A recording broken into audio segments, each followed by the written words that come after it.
토마토 투자 클럽 김정수 전문가는 오늘 장 어떻게 판단하고 있는지 투자 전략 이야기 들어보겠습니다. 안녕하세요. 네, 안녕하세요. 정수투자 김정수 전문가입니다. 네, 오늘 장 한마디 어떻게 정하셨어요? 오늘 장 한마디는 오미크론 변이 이슈로 인한 불확실성 증폭 구간 이렇게 정해봤습니다. 굉장히 드라이하게 이렇게 지금 현재 상황에 대해서 객관적인 한마디를 잡아주셨는데 그럼 이제 판단으로 넘어가겠습니다. 변동성이 증폭되는 구간인데 이것이 일시적일 것인지 전문가님은 현재 상황 어떻게 보고 계시는지 그리고 투자 전략까지 알려주세요.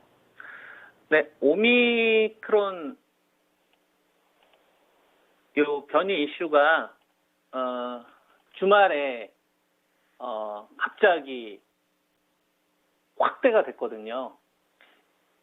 지난주 금요일까지만 하더라도 이제 뉴 변이로 인해서 좀 제한된 이슈로 좀 머무를 걸로 시장 참가자들은 좀 예상을 했지만 이제 주말에 해외 시장이 이제 폭락을 하다 보니까 우리나라 시장 같은 경우도 오늘 같은 경우 아침에 시장이 좀 출발했었을 때 좀 위축을 많이 받았을 것이다.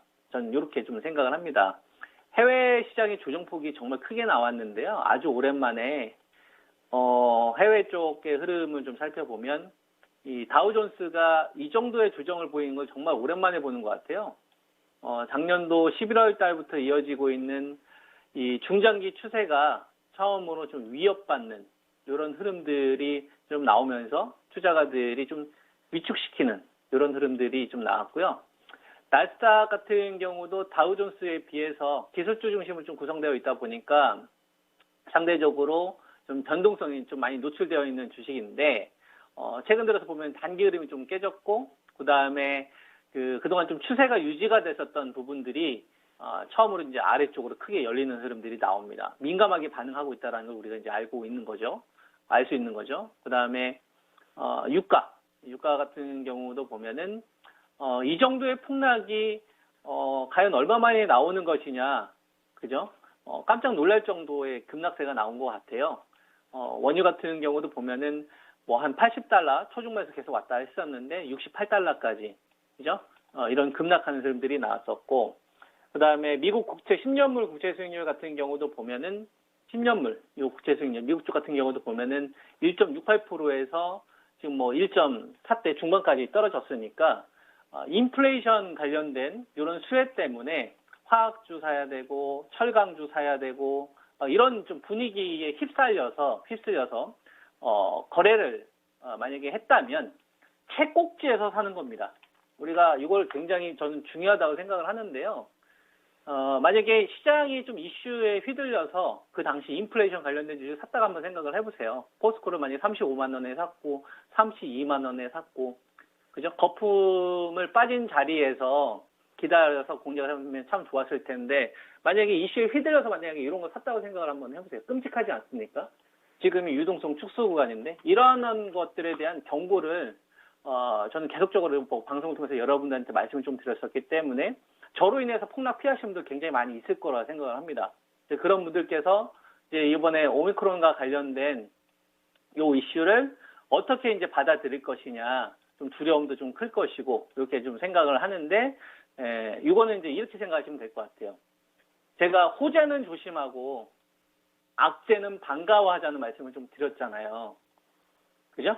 그리고 우리가 필요한 거는 이슈에 대한 판단을 우리가 할 수가 없다. 그건 우리가 투자 주체가 아니기 때문에. 그래서 우리가 알 수 있는 거는 좋은 기업, 그 다음에 돈 잘 벌고 있는지, 그리고 기업이 가지고 있는 사업이 순항하고 있는지, 체질 개선이 되고 있는지, 거품이 빠진 자리인지, 이런 것들이 가격이 맞아 떨어지게 되면 저는 공략을 하면 된다고 보거든요. 그래서 저는 개인적으로 되게 설레었습니다. 굉장히 좀 많이 설레면서 오늘 아침을 좀 맞이를 했는데 주식들이 과연 제가 원하는 기준가 자리에 오면 그죠? 정말 좀 기쁘겠다라는 생각을 좀 계속 하면서 이제 오늘 아침 시장을 맞이를 했는데 오미크론 변이 이슈로 인해 불확실성이 좀 증폭되고 있잖아요. 그러면 이걸 어떻게 받아들일까요? 저는 이걸 어떻게 받아들이고 있냐면은 와 좋다 이렇게 생각을 합니다. 와 너무 좋다 이 악재가. 왜 이렇게 생각을 하냐면 이 악재로 인해서 거품 빠지는 주식들이 더 많이 나올 거고 반대 매매 나오는 주식들이 더 많이 나올 거고 이걸 통해서 기대 수익률이 그동안 없었는데 기대 수익률이 나올 수 있는 주식들이 많이 생기는 거잖아요. 너무나 해피한 거 아니겠습니까? 이걸 잘 준비하는 사람들은 또 수익 병원을 한 사람들은 또 다시 저가에 공략할 수 있는 기회가 되는 거고 이런 식으로 시장에 좀 휘둘리지 마시고 여러분들이 여유 있게 투자하시기를 계속적으로 좀 여러분들에게 강조하면서 왔지 않습니까? 이 불확실성이 증폭하는 걸 우리가 이렇게 해석할 수 있어요. 요 오미크론으로 인해서 우리나라 대한민국이 그동안 해외 시장에 비해서 약했지 않습니까? 강해질 수 있다는 생각을 해야 됩니다. 이 백신에 대한 보급이 그동안 선진국 중심으로만 되다 보니까 이제 이게 전체적으로 이 소득 수준이 낮은 나라들까지도 선진국이 아닌 나머지 후진국이나 개발중산국까지 전체적으로 공급되지 않으면 이런 변이 문제로부터 자유롭지 않겠구나. 이런 생각을 할 수가 있는 거예요. 그러다 보면 누가 중요하겠습니까? 우리나라가 되게 중요해지는 거죠. 우리나라의 이 백신에 대한 이 생산의 역량, 그다음에 가지고 있는 기술 플랫폼에 대한 역량, 그리고 이 작년도 코로나만큼 임팩트가 더 커질지 안 커질지는 우리가 알 수는 없지만 만약에 다시 언택트와 관련된 이런 부분들이 강하게 되게 되면 거기에 들어가게 되는 이 반도체를 주도하고 있는 우리나라 같은 경우 이 몸값이 더 높아질 수 있다. 그래서 여태까지 해외 시장은 강했지만 우리나라 시장은 약했지 않습니까? 요게 반전될 수 있겠구나. 그래서 만약에 오미크론으로 인해서 시장에 어떤 더 큰 조정폭이 나오면 와 행복하다. 이걸 내가 잘 기회로 만들어야겠는데 이렇게 생각하면 전 좋을 것 같아요. 이런 부분들에 대해서 우리가 기준의 자체를 어떻게 되느냐가 전 되게 중요한 것 같습니다. 저는 아래쪽으로는 2,830을 제시해드리고 있고요. 위쪽으로는 3,050인데 3,050이 돌파되면은 그냥 순응해야 되는 거고 그리고 만약에 전저점을 깨져서 2,830 구간에 온다. 그러면은 대형주 쪽에서 저는 상당한 기대 수익률이 많이 나올 수 있다. 이렇게 말씀을 좀 드리고요. 저게 저점을 의미하지는 않지만 공략할 수 있는 주식들에 대한 기대 수익률이 점점 높아진다. 이런 관점으로 바라보시면 좋을 것 같습니다. 시간이 얼마 정도 남았을까요? 네, 오늘 여유 있습니다. 한 5분 정도 있으니까요. 또 종목 얘기 좀 더 나눠주세요. 네, 그런 관점에서 거품이 빠진 자리, 기존에 충족된 주식들은 가감에 저는 공략을 할 필요가 있다. 그리고 모멘텀이 적은 주식들 같은 경우는 어떻게 되겠어요? 최대한 싸게 사야 되겠죠. 이런 것들을 제가 말씀을 좀 드리고 싶은 거예요. 그래서 롯데케미칼 같은 경우는 제가 여러분들에게 한 22, 3만 원대부터 한번 반대 매매를 기다려보자라고 이야기했던 자리가 17만 2천 원 정도 됩니다. 그죠? 이 자리가 올지 안 올지는 모르겠지만 오면 저 자리부터는 악재가 나왔을 때 오히려 좀 공략해야 하는 자리 또 이야기를 해드리고 있고요. 포스코 같은 경우도 보면 이것도 제가 30만 원대 초반부터 계속적으로 여러분들한테 좀 이야기를 해드리고 있습니다. 이거는 최소한 26만 5천 원까지는 제가 거품이 빠져야 된다는 얘기를 한 달 넘게 했어요. 오늘 저점이 26만 3,500원이죠. 그죠? 그러면 이것도 벌써 한 4만 원 아낀 거 아닙니까?